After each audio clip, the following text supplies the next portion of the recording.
સત્યનારાયણ ભગવાનની કથાની અંદર પણ એક નિયમ આવે છે. પહેલા ઘરના જે ઓનર હોય, ઘરના માલિક હોય, એ માલિકને પૂજામાં બેસવાનું હોય. ગણપતિ મહારાજની પૂજા હોય, નારાયણની પૂજા હોય, સત્યનારાયણ ભગવાનની પૂજા હોય, અને પછી શાલિગ્રામજીની ઉપર 1008 તુલસીજીના પત્ર ચડાવવામાં આવે, તુલસી દલ ચડાવવામાં આવે.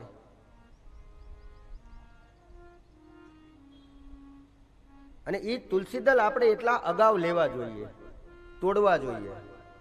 પણ તુલસી દલ તોડતા સમયે તુલસીનું માથું ન કપાય એનું ધ્યાન રાખવું જોઈએ. એક એક પાન ચૂંટી ચૂંટીને લેવા જોઈએ. આપણે તો આખું આમ ડાળખું લઈ લઈએ, ઝુમખો એમ ના લેવાય. અને તુલસી દલ ચડાવવા જોઈએ.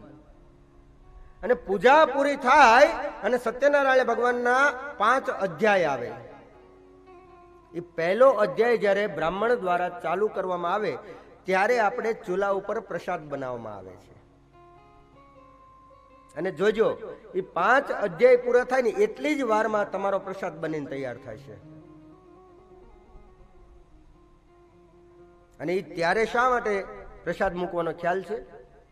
કારણ કે આ બાજુ કથા ચાલુ થઈ અને કથાનો એક એક શબ્દ આજે પ્રસાદની અંદર ભળતો હોય. અને આપણે બધા કહીએ કે સત્યનારાયણ ભગવાનનો પ્રસાદ છે ને ગમે એના ઘરે લ્યો, બધામાં એક જ સ્વાદ આવે. એ સ્વાદનો મતલબ આ છે કે સત્યનારાયણ ભગવાનનો નામનો મહિમા એ પ્રસાદમાં આવી જાય. એટલા માટે દરેકના ઘરે એક સમાન પ્રસાદ બને છે. ચાહે ગરીબ હોય તોય ભલે, એમાં 2000 રૂપિયાનું કિલો ઘી નાખો તોય ભલે, 200 કિલો નાખો તોય ભલે, પ્રસાદ એવો જ બને. કારણ કે એમાં પ્રસાદનું નામ છે. તો પ્રસાદ એ એટલા માટે આપણે એક સમાન હોવો જોઈએ. તો શક્ય બને તો બહેનોને જ્યારે રસોઈ બનાવતા હોય ને ત્યારે જ પરમાત્માનું નામ લેવું જોઈએ, પરમાત્માના નામનું ચિંતન કરવું. ભગવાનના પ્રભાતિયા, અને એ સવારનો સમય પછી પ્રભાતની ભોર થઈ હોય તો કેવું સરસ ઘરનું વાતાવરણ બને. પણ સવારના પોરમાં જ આપણે ડિસ્કો ગીત વગાડતા હોય, પછી આખો દી ઘરમાં ડિસ્કો જ કર્યા કરીએ.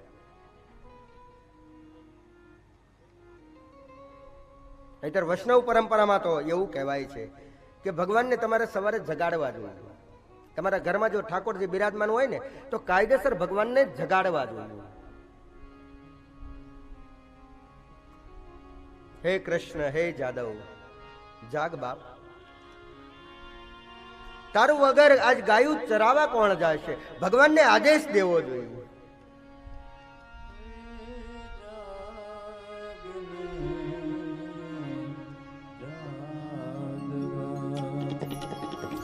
કૃષ્ણ ગોવાળિયા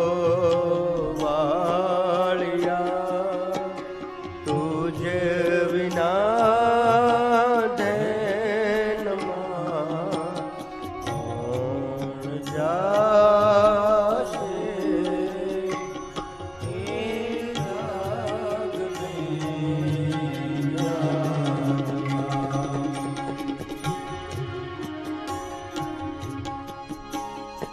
આવા ભાવથી જો ભગવાનને જગાડીએ ને તો ભગવાન આપણા ઘરમાં આવે, ચોક્કસ આવે. ભગવાનને સોનાનું સિંહાસન નથી જોતું, ભગવાનને તમારા હૃદયનો ભાવ જોઈએ છીએ. યશોદાની જેમ જગાડો એને.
જો ઘરમાં હોય તો સવારે પરમાત્માની સાથે વાતો કરવી જોઈએ.